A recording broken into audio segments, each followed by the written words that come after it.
All right, Coach, can you hear me? I can, yes. Okay, beautiful. Rich, you there? Yes, sir. How's it going, Coach? Good. How are you, Rich? Good. All right, Coach. Let's jump into it. 3, 2.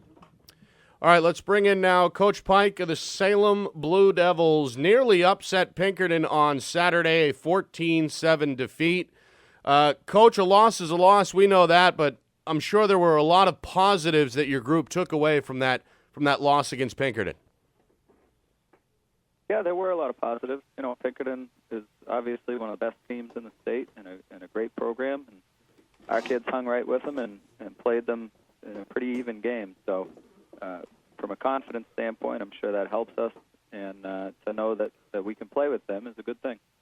Coach, year 2, you guys are off to a great start, 2-1. Talk about the differences from year 1 when you took over the program last year to this year. Talk about the feeling in the locker room, the off-season regimen that your team obviously went through, and the principles that you've instilled into that program are obviously transpiring onto the field with the product. Yeah, it's the credit goes back to the kids. They do work awfully hard, and I expect that of them, but they're the ones who put in the work, and they work hard all year round. Starting in January, we start our lifting program, and we had great numbers there and right through the summertime. So that helps, and then, the kids on the field, they execute, and they play hard, and they play tough. So they have to get the credit for that. It's not so much about the program. Coach Pike joining us here on FNL Rewind. The word on the street, Coach, before the season began was that Salem had gotten a lot better. You guys were scrimmaging well. Is there a newfound confidence amongst the program, especially now that you're off to this good start at 2-1? Yeah, the kids are very confident. The coaches are confident. I think we have some talented players, some tough players, and there certainly is a confidence there that wasn't at the beginning of last year. I don't think we knew how good we could be, and the kids have improved, and I'm talking about this year now. We've improved right from the beginning when we started practice, and they're confident in their improvements and what they can do. Coach, talk about some of the differences for you from year 1 to year 2. Obviously, in year 1, you're trying to instill your foundation and your principles into the program, whereas year 2, you can kind of focus more on the schematics, X's and O's, because kids kind of already know what to expect from you now. What are the major differences from you for year 1 to year 2? Yeah, to be honest, there's not a whole lot different. I don't feel any different, and I don't prepare for the games too much different. The difference is always with the kids that you're dealing with. It's a different bunch than we had last year, but it's a great bunch of kids to work with, and I love working with them, and they are really working hard. So for me personally, maybe I'm a bit more comfortable, in that position of head coach, but other than that, I'm not doing too much differently. One of those kids that's working hard, John Saratini, who's our Week 1 Player of the Night, who led you guys to a victory over Nashua South. Talk about the quarterback and what you've seen from him so far this season. Yeah, he's been unbelievable for us. John Saratini he's a tremendous competitor, which is important at that position. The kid doesn't ever want to lose or make any mistakes, so he's a great competitor. He can throw the ball, he can run the ball, so he's a bit of a dual threat that way and difficult to defend. He's been excellent for us, leading the offense and leading the whole team in general. Again, we're talking Salem football here with Coach Pike on FNL Rewind. What's the strength outside of the quarterback position, Coach, on your team? If you had to pick an area where you think you have an advantage week in and week out, which area would it be? I would.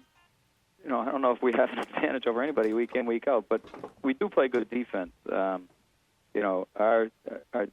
all 3 levels of our defense have some pretty talented players on it, and that's shown up in each and every week so far here in the first 3. That defensively, the kids are playing very well. At all 3 levels. I could give you a defensive lineman, linebackers, or DBs that are all playing great right now. So that to us is kind of who we are. We're a good, strong defensive team, and again, I don't know if it's an advantage over anybody else, but those kids are playing great. Coach, you guys have Timberlane this week at home. The Owls coming off a 27-22 victory over Bishop Girton. What are some challenges you expect the Owls to present to you on Friday? Well, Or Saturday, they're rather. Really Sorry. Good. I'm sorry. Yeah, it is Saturday. It's our homecoming, and they're a good, well-coached team. They are tough kids. It seems like regardless of record, Timberlane and Salem is always going to be a close, tough-fought game. So I expect them to be really physical, really tough. On offense, both their quarterback and their tailback are great players. They have some receivers who can get open and catch the ball, and their offensive line comes off the ball. So they'll be balanced. We have to stop them both running and throwing. And defensively, they're well-coached and tough kids. So we're going to have our work cut out for us moving the ball.